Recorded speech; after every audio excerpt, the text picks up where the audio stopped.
George Mendes is a first-generation American born to Portuguese parents. He grew up in Connecticut in a close-knit Portuguese-American community that influenced his cuisine throughout his award-winning career. He trained with some of the world's culinary masters before opening his own restaurant, Aldea, in 2009 and was named one of Food and Wine magazine's best new chefs.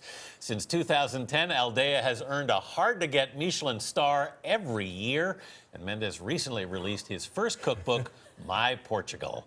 Chef George Mendes, good morning and welcome to The Dish. Good morning, thank you. Happy Valentine's Day. Happy Valentine's Day. So what are you serving up for Valentine's Day? Well, we got a nice little smorgasbord of a weekend feast to celebrate Valentine's Day. It's cold outside, so we're thinking roasted, robust flavors, bacon infused with Brussels sprouts and quince, marinated and grilled pork tenderloin. We've got a wonderful salad of tomatoes with olives dressed with wild herbs and olive oil. And then we got potatoes over there that are just roasted in the oven with garlic, olive oil, sea salt, and we call them batatas amuro, which are basically smashed potatoes. What do you use to smash them? Your fist. Oh. Oh yeah, just. Nice Valentine's what's activity. this looking temptingly at me Okay, right here? that is a sonho, which is Portuguese for little dream. It's basically Portugal's answer to a beignet or a donut. So it's a very simple pas de choux symbol recipe that you deep fry. Yeah. Souffles naturally, then we roll it in cinnamon sugar.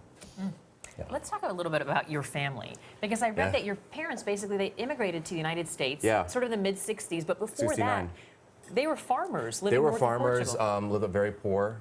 They grew everything that they ate, and they would take their grains to the local market and in exchange for sardines to feed the family, which kind of names some of the concept that we've done.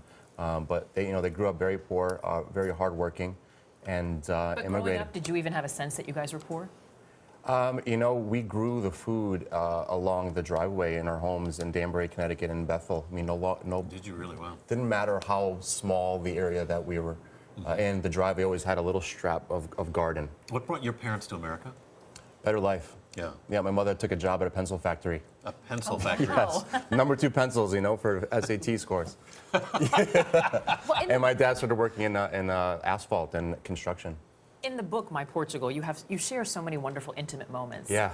About how I just got the sense really that you guys always sat around the table, that it was such a part of growing up and part of culture. It was always a very strong memory for my sister and I, and my mom and dad. We always sat at a table at least minimum 6 days a week, and it was a home-cooked meal. I can't remember the countless amount of times that we ate boiled potatoes with salt cod and eggs and olives. Just like back at With a home. little bottle of olive oil and vinegar on the side.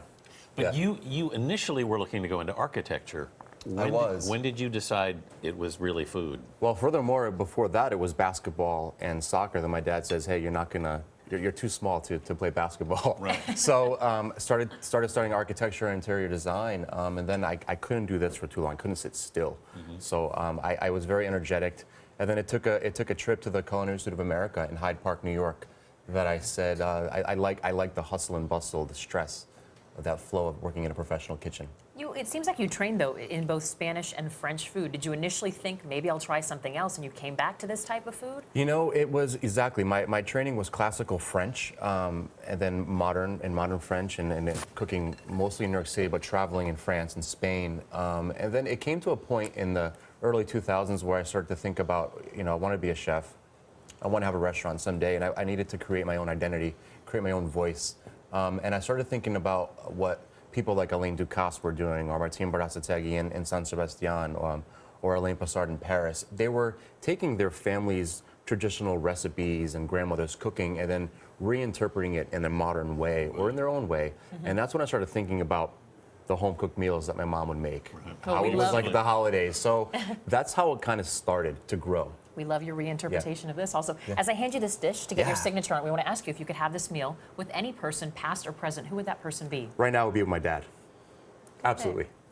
All right, Chef George Mendes, thank you so much. And for more on The Dish, please head to our website at CBS This Morning.